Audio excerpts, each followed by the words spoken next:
Ce n'est pas un virus où je te touche, tu attrapes le virus, tu meurs. On n'est pas du tout là-dedans, on n'est pas dans un jeu vidéo, on n'est pas dans le film Contagion. On est sur un virus qui se rapproche plus du virus de la grippe ou de la gastro.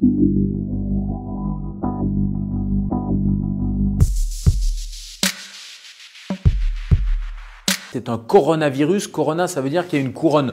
Donc c'est la forme de ce virus. C'est pas un mystérieux virus chinois comme on l'entendait au début. Il n'est pas mystérieux parce qu'on a sa carte génétique. Ce n'est pas une bactérie, c'est un virus. Il mute et c'est pour ça qu'il fait peur. Et au début, les collègues chinois se sont un peu inquiétés parce qu'ils ont vu qu'il avait une forte mortalité.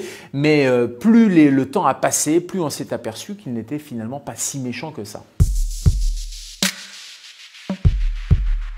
Au début, c'est un virus animal, il reste chez les animaux et puis parfois, à la faveur d'une mutation virale, il peut passer à l'être humain, surtout quand il y a une promiscuité. Et puis après, de l'homme à un autre être humain, c'est ce qu'on appelle la contamination interhumaine et c'est comme ça que les épidémies partent. Je vous prends juste un exemple. Le virus de la gastro-entérite, il va rester 2 mois sur un objet. Le virus du coronavirus, en fonction de la matière, du plastique, du métal, c'est entre quelques heures jusqu'à 4 ou 5 jours. En tout cas, si vous recevez un objet de Chine, le temps de transport, de stockage, de fabrication, etc., il n'y a pas de risque. Non, je pense qu'il ne faut pas avoir peur, il ne faut surtout pas paniquer. Il y a un principe de précaution. Je trouve que là, il est un peu poussé à l'extrême. On a affolé les gens en donnant des chiffres de mortalité qui sont largement surestimés. Il faut simplement avoir des précautions raisonnables. Ce n'est pas un virus où je te touche, tu attrapes le virus, tu meurs. On n'est pas du tout là-dedans. On est sur un virus qui se rapproche plus du virus de la grippe ou de la gastro. Ce sont des barrières universelles. Qu'est-ce qu'on fait? On se lave les mains. C'est vraiment le premier conseil. On se lave les mains correctement pendant 30 secondes à l'eau et au savon. Quand vous-même vous êtes malade, il faut éviter d'aller postillonner à l'extérieur et donc vous allez mettre un petit masque chirurgical pour protéger les autres. Et puis après, il va falloir éviter les rassemblements, éviter d'aller visiter vos grands-parents parce que vous allez risquer de contaminer les gens les plus fragiles. Si vous n'êtes pas malade, il n'y a aucune utilité à avoir un masque. On peut décéder des complications directes du virus, ça donne des pneumonies. Comme pour la grippe, vous savez, la grippe, il y a 10 000 morts par an dans l'indifférence générale. Puis il y a des complications indirectes, on peut mourir de complications liées à l'alitement comme la phlébite embolie pulmonaire, liées à une complication nosocomiale.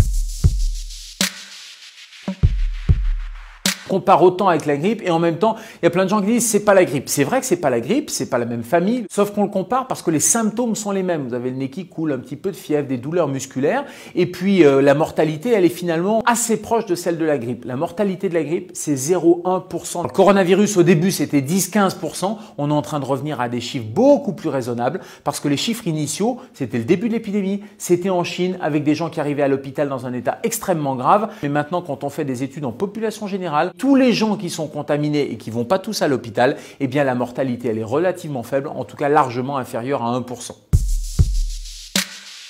Une fois qu'on a le virus, on a, comme toute maladie infectieuse, des anticorps qui vont être produits par l'organisme et ces anticorps-là, ils vont nous immuniser. Ça veut dire qu'ils vont, dès qu'il y a une autre contamination, ils vont tout de suite attaquer le virus. Sauf qu'on a vu des cas rares, mais des cas qui existent de recontamination. Alors, est-ce que nos tests n'étaient pas fiables? Parce qu'on n'était pas capable de détecter de petites quantités du virus. Deuxième hypothèse, est-ce que le virus dormait dans l'organisme et puis s'est réveillé? La troisième, c'est qu'on peut très bien se recontaminer avec une souche légèrement différente. C'est ce qui arrive avec la grippe. Vous êtes vacciné contre la grippe, mais vous allez attraper une autre forme de grippe.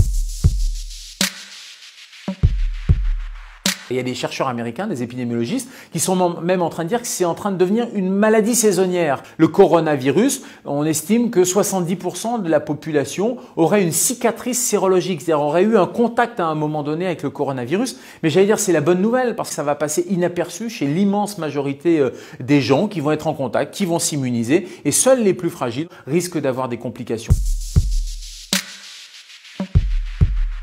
Les enfants attrapent beaucoup le coronavirus, mais ils l'attrapent de manière peu grave, peu symptomatique. Ils ont simplement le nez qui coule, voire ça passe complètement inaperçu. Et toutes les études chinoises, et on commence à avoir un petit peu de recul, montrent qu'il y a 0 complication et 0 décès. On ne peut pas prédire avec précision la fin de l'épidémie, mais on sait que ça a duré quelques semaines en Chine. On voit très clairement que les cas maintenant redescendent et on sait surtout que comme toutes les épidémies, ça évolue en plusieurs phases. Après la phase 3, le fameux stade 3 avec le pic épidémique, on va avoir une décrue. On va avoir un élément aussi intéressant, c'est le réchauffement puisqu'on arrive au printemps et il est probable que ce type de virus, comme les autres virus hivernaux, diminue. Donc j'espère grandement qu'à l'arrivée des beaux jours, vous pourrez vous faire la bise. Ceci dit, les mesures préventives, elles sont valables tout le temps pour tous les virus.